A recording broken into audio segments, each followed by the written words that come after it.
Hi, I'm Terra, manager for Red Top Jerseys in Chowchilla, California. Red Top is owned by the Wickstrom and Nyman families. We've been in production since April of 2007. We began milking 1,200 cows and currently milking 5,700, all registered jerseys.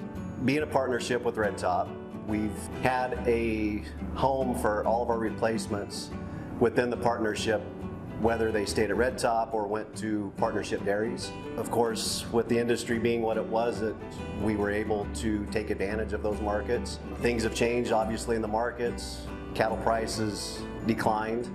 Partnership dairies did not require the needs of Red Top surplus, so it came to a point where we needed to start looking at the future of replacements and how many we want to make and how many essentially we want to feed or can feed in today's market. So a lot of things changed to where we just couldn't continue making every female that we were making prior. So looked at different alternatives and began working with select sires, looking at the OGP, and it's definitely changed the way our breeding strategies are today.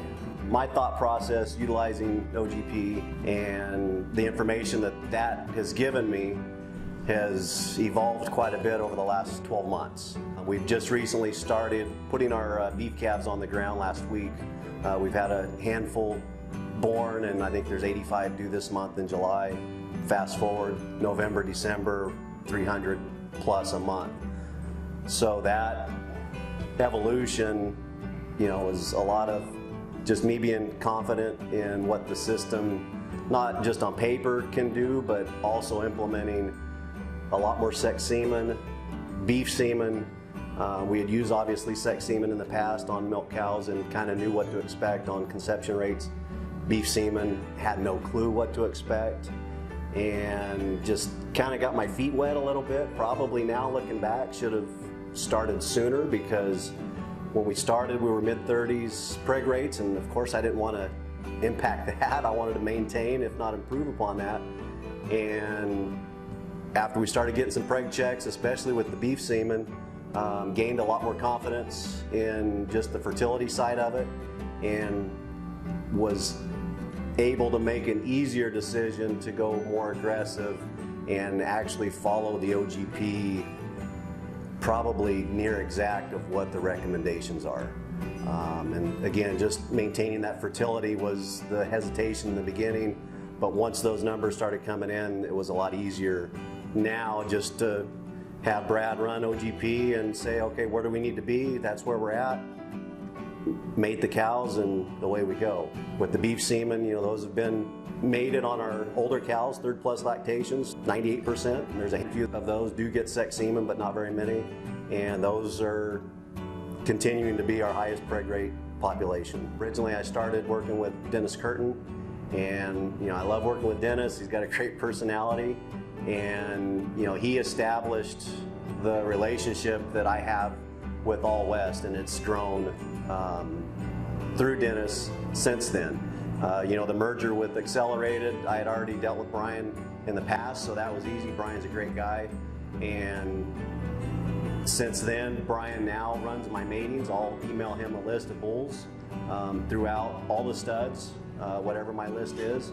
I'll send him my list of cows monthly after I go through and go through the OGP and determine what percentage of milk cows I need to go to sex semen. I'll code those, send Brian a list of cows, a list of bulls, and within 24 hours I have that email back ready to import into my dairy comp, and away we go. It takes a lot of time away from me, and it just takes a lot of the guesswork out of it. Greg in the past has been a big part of our success. We were not always mid-30s preg rates. There was a point in time where we struggled and couldn't figure out why, and a lot of things, I can't say one thing got us to where we are now, but a lot of little things contributed from getting us to from mid-20s to mid-30s, and not just getting there, but maintaining that. I called Greg in, he came in, he worked with my guys. Granted, the same guys that were getting mid-20s are now getting mid-30s, so we didn't change personnel, we just added some education, spent some time with them, Not that it was all employee related, but that was a big part of it. And Greg, was a huge factor in helping us go from 25 to 35 preg grades. So, we talked about Brad Barham and the OGP, and just the whole group in general has had a big impact, not on just our strategies on how we breed cows, but also our success and where we were and where we are today.